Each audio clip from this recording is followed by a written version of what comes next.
2/3 plus 1/7. That's tricky because there is no whole number that I can multiply by 3 to get 7.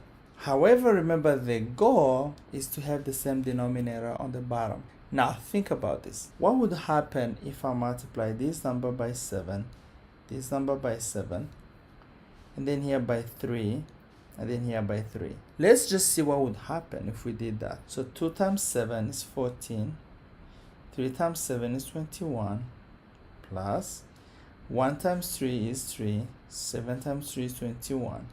See, now I have the same denominator. So I can go ahead and work it out. 14 plus 3 is 17, and then the denominator stays the same. This is my answer. So here the goal is to manipulate the denominators until they look the same. 2/5 minus 2/6. What is that? Again, I don't have the same denominator, but if I multiply 5 by 6 times 6, and then I multiply 6 by 5, 6 by 5, I know I'm gonna get something over 30 minus something over 30, and the answer is going to be something over 30 because 6 times 5 is 30 and 5 times 6 is also 30. Now let's see what we have on the top. 2 times 6, that's 12, minus 2 times 5, that's 10. 12 minus 10 is 2. So my answer is 2 over 30. Again, from here, we should always simplify, but we will do that in another lesson. 3 over 8 plus 1 over 6. Here, I could multiply here by 6, here by 6,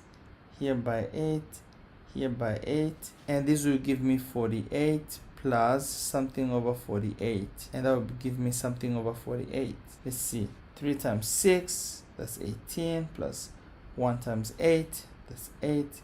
When I add them, I get 26. But let's think of a different way of doing that. What if I multiply here by 3 and then here by 4? Of course, I do the same thing on the top. Would that work? 8 times 3, that's 24. 6 times 4, that's also 24. That means my answer will have the denominator of 24 also. So what do I have here on the top? 3 times 3, that's 9. 1 times 4, that's 4. 9 plus 4 is 13. Look at this answer, look at this answer. Which one is correct? They are both correct. However, this one is simplified. So this one is better. In fact, when I take this answer that I have here, then I divide by 2, I will get 13 over 24, which is the same thing as that. So the two answers are what we call equivalent fractions. However, this one is a simplified one.